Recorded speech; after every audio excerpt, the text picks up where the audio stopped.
Graças a paz, estamos de volta, vamos encerrar hoje livros proféticos, né? Espero que você já tenha assistido as outras aulas, já tenha lido material, já tenha respondido as atividades, tá certo?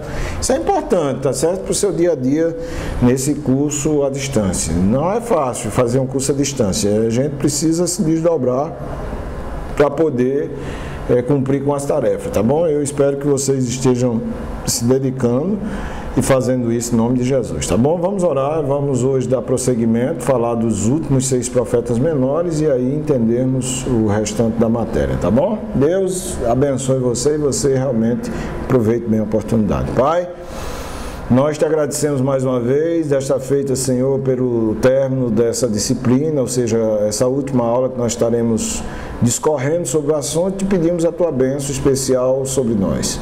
Especialmente sobre esses alunos que estarão assistindo, que estarão ouvindo, aprendendo, assimilando, que eles possam, através da ajuda preciosa do Teu Espírito, entender, compreender, aplicar, viver e sair, Senhor, dessa experiência maravilhosa de estar fazendo esse curso de forma edificante, Pai. Em nome de Jesus, ajuda cada um deles, abençoa, Senhor, em meio às dificuldades, para que eles possam vencer essas dificuldades, estarem firmes no propósito de levar ao fim, Senhor, a ideia de conclusão. Pai, te agradecemos por isso, te pedimos a tua bênção em nome de Jesus. Amém. Bom, gente, hoje eu quero iniciar falando de um texto bem conhecido, Abacuque 3, 17 e 19. Mesmo não florescendo a figueira, não havendo uvas nas videiras, mesmo falhando a safra de azeitona, não havendo produção de alimento nas lavouras, nem ovelhas no curral, nem bois nos estábulos, ainda assim eu exultarei no Senhor e me alegrarei no Deus da minha salvação. O Senhor soberano é a minha força. Ele faz os meus pés como os do servo, e Ele me habilita a andar em lugares altos. É uma oração maravilhosa, né? Bom seria que nós tivéssemos sempre esse tipo de oração. Que eu vejo que tem crentes que quando estão na bênção, aí Deus é maravilhoso. Mas quando estão na prova, que dizem, será que Deus existe, né? Parece que Deus me abandonou. Não. Se lembra de Paulo lá em Filipenses? Aprendi a me contentar com o que eu tenho, sei ter em abundância, sei padecer necessidade, sei ter fartura, sei passar fome, posso todas as coisas naquele que me fortalece, né? Abacuque viveu isso, e no momento de crise, de existência, onde ele vinha indagando, chega um momento que ele ora e ele reconhece que depende de quê? De Deus e não de circunstâncias. Então hoje nós estaremos abordando os 6 últimos livros do grupo denominado Profetas Menores. Naum, que significa alívio, conforto, apesar de falar de juízo e destruição para Nínive, diz que essa destruição traria alívio e conforto para Judá. Abacuque, que significa abraçar, é o profeta que enfoca a fé e mostra que a luta passageira e a momentânea dificuldade não pode abater aquele que faz do Senhor a sua fortaleza. Sofonias, que significa Yahvé guardou, e demonstra a grandeza de Deus, que em meio a juízos e condenações guardou para si um remanescente fiel. Ageu, que significa festivo, e pelo fato dele ter nascido em alguma festa judaica, ou por conta dele estimular o povo para o término da reconstrução do templo e reinício da celebração das festas judaicas. Zacarias, que significa Jeová, se lembra, traz a mensagem para um povo desanimado por conta das dificuldades e que o Senhor não esquece, lembrando das suas promessas. E finalmente Malaquias, que significa mensageiro de Jeová ou de Yahvé, e que, como Joel e Sofonias, anuncia o dia do Senhor. Então vamos começar com o livro de Naum, que é o primeiro deles. Este livro revela a justiça de Deus, mostrando que as Escrituras demonstram 2 maravilhosos atributos divinos, a misericórdia e a justiça de Deus. Enquanto em Jonas, Deus usa de misericórdia e não destrói a cidade de Nínive, em Naum, aliás, por sua justiça, ele destrói essa mesma cidade por conta da sua maldade. Isso nos ensina que Deus é misericordioso com os que se arrependem, mas faz justiça quando pecamos deliberadamente. Lembra-se lá, Jonas entrando na cidade de Nínive, pregando, e 120 mil pessoas se arrependendo, né? Foi maravilhoso, lindo, mas 140 anos depois, essa nação está rebelada, está distanciada de Deus, abandonou, não quis mais nada com Deus, né? Se distanciou do arrependimento e o que aconteceu? Juízo. Deus, lembre-se, não tolera o pecado. Deus é um Deus bom, é um Deus misericordioso, mas é um Deus justo. Nunca brinque com a justiça de Deus, tá bom? Contribuições do livro de Naum. A alegria e o júbilo de Naum pela destruição de Nínive. O profeta não se mostrava um nacionalista vingativo, mas aquele castigo era a operação da justiça de Deus. Lembre-se que os assírios foram um dos piores inimigos de Israel, cruéis, tá certo? Esse juízo já vinha essa expectativa desse juízo por parte da nação de Israel já vinha de muito tempo. E Deus resolve fazer juízo, e agora definitivamente sobre a cidade de Nínive, sobre os assírios. E aí, a alegria do coração não é a desgraça do outro, é saber que Deus é justo, que Deus não deixa passar desapercebido nada do que é feito, tá certo? É aí que você entende essa alegria de Judá. Uma segunda contribuição, uma cidade antes perdoada, agora destruída. Ainda que a conversão tivesse vindo sobre Nínive na pregação de Jonas, ela não permaneceu na obediência a Deus. Sua desobediência levou sua destruição cerca de 150 anos depois, com a promessa de que não haveria mais nenhuma descendência. Encerrou. É o que vai acontecer com o mundo atual. Vai chegar um momento que Deus vai fazer juízo, pode ser a qualquer momento, nós estamos vivendo o tempo do fim, e aí encerra. Não vai haver mais descendência. O que vai ser estabelecido é o reino de Deus, e quem vai estar no reino de Deus? Todos aqueles que se arrependeram dos seus pecados e creram no sacrifício de Jesus para o perdão dos pecados, e hoje vivem pela fé do Filho de Deus. Livro de Abacuque. Abacuque foi contemporâneo de Jeremias, mostra Judá incorrigivelmente corrupta e prestes a ser julgada, nas mãos de um adversário perverso a serviço do juízo do Senhor. Foi nesse tempo que Nabucodonosor invadiu Judá, levou a Babilônia um número considerável de cativos, entre os quais Daniel e seus três amigos, né? Lá mais ou menos 605 a.C. É provável que Abacuque haja vivido na maior parte desse período, onde o juízo divino revelou-se contra Judá, mas mesmo assim ele afirma: o justo viverá pela fé. Para ele, o justo confia, espera pela fé na salvação do Senhor. A luta passageira e a momentânea dificuldade não podem abater aquele que faz do Senhor a sua fortaleza. Tá bom? Presta atenção nisso porque é importante, viu? Muito importante. Lembre-se que Deus é um Deus maravilhoso, mas Ele está sempre julgando retamente. Nós precisamos estar com o coração arrependido hoje, amanhã, depois. A gente tem que preservar a obediência e a palavra-chave para sermos abençoados por Deus. Quais são as contribuições do livro de Abacuque? O juízo sobre os caldeus. A profecia de Abacuque com relação a esse juízo teve seu cumprimento 70 anos mais tarde, aproximadamente. Veio através dos médios persas. Os mesmos caldeus que Deus usou para fazer juízo sobre o seu povo desobediente. Tá certo? Depois de cumprido o tempo de cativeiro de Israel, onde Israel se arrepende e Deus retorna, aí Deus vai fazer juízo com os caldeus, porque Deus aproveita, tá certo, a maldade daquele povo para fazer juízo sobre o seu. Porém, ele não deixa essa maldade desses caldeus em detrimento de uma justiça perfeita, ou seja, ele vai fazer juízo. Quando os médios persas atacam e conquistam os caldeus, é o juízo de Deus sobre aquela nação que durante muitos e muitos anos cometeu várias maldades. O justo viverá pela fé, segunda contribuição. Paulo citou esse mesmo texto em sua doutrina de justificação, Romanos 1,7.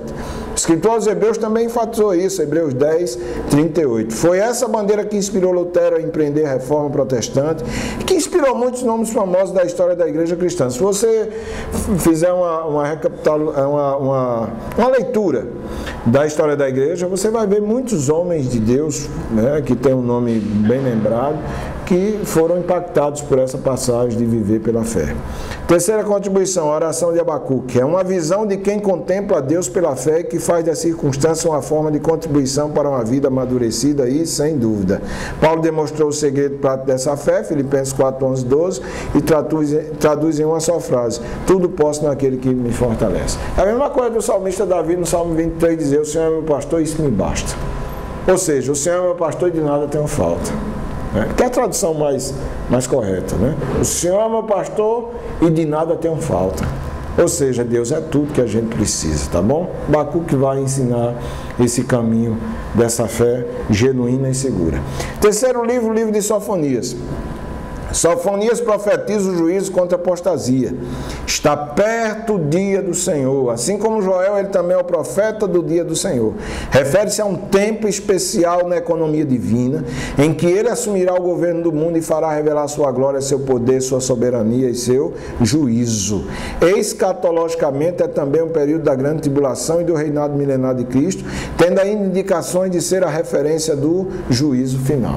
Então, presta atenção e pense o dia do Senhor dessa forma, tá certo? O julgamento final, poderio de Deus. Deus finalmente vai pegar as rédeas da situação definitivamente, ele já tem, apenas ele permite que algumas coisas aconteçam, mas chega um momento que ele vai dar um basta e vai resolver toda a problemática. E isso nós estamos esperando sempre, né? Estamos esperando isso para hoje. Se ele não vier hoje, estaremos amanhã, vamos continuar esperando, em nome de Jesus. Contribuições do livro de Sofonias.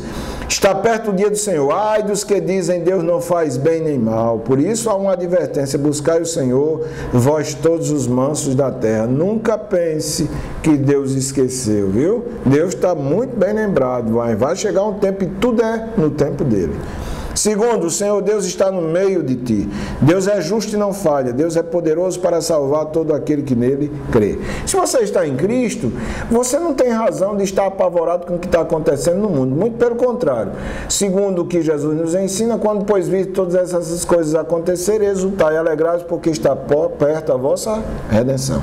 Crente seguro em Cristo, está esperando o dia do Senhor, não com temor, aliás, com pavor, com medo. Está esperando ansiosamente o dia do Senhor, enquanto ele estará definitivamente com o Senhor. Vai ser maravilhoso. Quarto livro é o livro de Ageu. Ageu demonstra o fim de 70 anos de cativeiro na Babilônia e um retorno dos judeus à sua terra, autorizado por Ciro. Certamente com a influência de Daniel e a forte oposição dos vizinhos samaritanos. Ageu foca o seu ministério em incentivar os líderes e o povo a continuarem a reconstrução do templo. Quando houve aquele problema todinho, né, que os inimigos samaritanos começaram a desestimular, a levar o rei Artaxerxes até a escrever um decreto contra a reconstrução, Ageu era um dos profetas que estava lá incentivando, não pare, vamos continuar porque Deus está nesse negócio, e assim foi. Quais são as contribuições do livro de Ageu? Primeiro, uma mensagem poderosa, apesar de curta, era poderosa e vinha frequentemente reforçada pelo termo assim diz o Senhor, que aparece 26 vezes nos seus 38 versículos. Assim diz o Senhor. E se é Deus que está falando, precisa ser ouvido, precisa ser compreendido, precisa ser obedecido. Segunda contribuição, a glória da segunda casa, maior que a primeira. Embora infinitamente mais pobre que o primeiro templo de Salomão, essa segunda casa seria maior. Por quê? O desejado das nações, Ageu 2,7, estaria dentro dele. Isso se cumpriu em Lucas 2, 22, 33, onde Jesus é apresentado no templo. Então entenda que a segunda casa seria maior do que a primeira, ou a glória da segunda casa, aliás, seria maior do que a primeira, porque Jesus seria apresentado no templo. Aquela história de construir templo, diz, Deus prometeu que a glória da segunda casa vai ser primeira. Isso aí é empolgação de crente. Está falando do templo reconstruído, que não tinha a mesma glória do templo de Salomão, mas que teve uma glória maior do que o primeiro, só porque Jesus foi apresentado nele. Aprenda isso e guarde com você. Quinto livro é o livro de Zacarias. Sendo contemporâneo mais moço de Ageu, apresentou sua mensagem 2 meses depois dele, também influenciando a reconstrução do templo. Ele começa tratando da restauração do templo, conclui com a restauração da nação, insistindo nisso e instruindo a nação com relação ao seu futuro nos tempos messiânicos. Então, quais são as contribuições do livro de Zacarias? Primeiro, um livro messiânico e apocalíptico. Essa constatação é devido à riqueza de revelações do fim em tão poucas páginas. Ele anuncia a volta de Cristo sobre o Monte das Oliveiras e outras belas e detalhadas revelações messiânicas, conforme os textos que eu coloco aí para você, que depois, lembre-se, você precisa ler. Você está vendo aí na tela, então você precisa ler esses textos para que você possa compreender quais são os textos, tá bom? Segundo, a espontaneidade de quem serve a Deus. O Senhor, pelo seu Espírito, guia o homem que se converte na obediência restrita à sua palavra. Nada é feito com constrangimento, mas voluntariamente com alegria de coração. 2 Coríntios 9:7 diz, não por força, tá certo? mas pelo meu Espírito, diz o Senhor dos Exércitos em Zacarias. Então, nada é feito com constrangimento, mas voluntariamente, com alegria de coração, conforme 2 Coríntios 9, 7. E aí, vai dar ênfase a esse texto de Zacarias 4, 6. Não por força nem por violência, mas pelo meu Espírito. Nós não estamos servindo a Deus por constrangimento, por obrigação, espontaneamente. Fomos despertados pelo Espírito Santo, vivificados em Cristo, e agora temos prazer de fazer a vontade do Senhor. Finalmente, o livro de Malaquias, que é o último. Como sempre, o nível espiritual dos judeus estava em baixa, apesar da reconstrução do templo e restauração do culto por Esdras. Esta era a última mensagem de Yahvé. O povo não cria mais no justo juízo de Deus e em seu caráter santo e reto, afrouxando na vida moral e invejando os idólatras que prosperava. Deus então lhe responde assegurando-lhes sua presença, seu poder e a sua ação. O povo é fogo, é tendente, a abandonar rapidamente a Deus. Nós somos do mesmo jeito. Não adianta você olhar para Israel pensando que Israel é inferior a nós, não. É do mesmo jeito. Se a gente se descuidar, a gente está sempre esquecendo que Deus está no controle de todas as coisas, e de que Deus é o nosso Deus e que nós precisamos obedecer. Isso não é verdade? Claro. Quais são as contribuições do livro de Malaquias? Primeiro, o Senhor sempre espera a fidelidade. Deus é fiel e nos trata com fidelidade e amor em todas as suas promessas. Ele espera de nós que também sejamos fiéis, e isso em nosso culto, nas finanças, nos relacionamentos. Presta atenção, é tão fácil colocar aquele sloganzinho no carro, no vidro do carro. Deus é fiel, é bom, é maravilhoso. E nós somos? Deveria já ter sido colocado outro slogan. Deus é fiel e eu também. Precisamos ser fiéis a Deus. Ele merece a nossa fidelidade. Nós não merecemos a fidelidade dele, não. Mas ele permanece fiel porque ele não pode negar a si mesmo. Tudo ele faz por amor do seu nome, pela sua honra, pelas suas promessas que são infalíveis e imutáveis. Tá certo? Não se glorie muito, não. Não vamos nos gabar, não, porque a gente não tem do que se gloriar, não. Só se for em Cristo. Nós nos gloriamos em Cristo. Por isso que Paulo dizia que se gloriava em Cristo. E ele afirmou que quando era fraco, era forte. Quando ele entendia a sua falibilidade, ele entendia a grandeza de Deus na sua vida. Preste atenção nisso.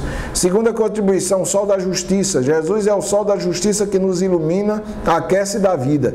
Quem observa e guarda as Escrituras é conduzido inapelavelmente a Cristo. Olha só, quem observa e guarda as Escrituras é conduzido inapelavelmente a Cristo. Paulo diz isso lá em Romanos 10, versículo o quê? 17, não é não?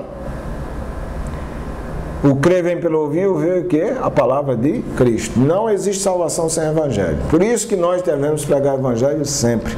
Porque as pessoas vão crer através da pregação do evangelho, tá certo? Então esse encerra aqui os profetas menores. Profetas maiores, que foram as duas primeiras aulas, profetas menores, as duas últimas aulas.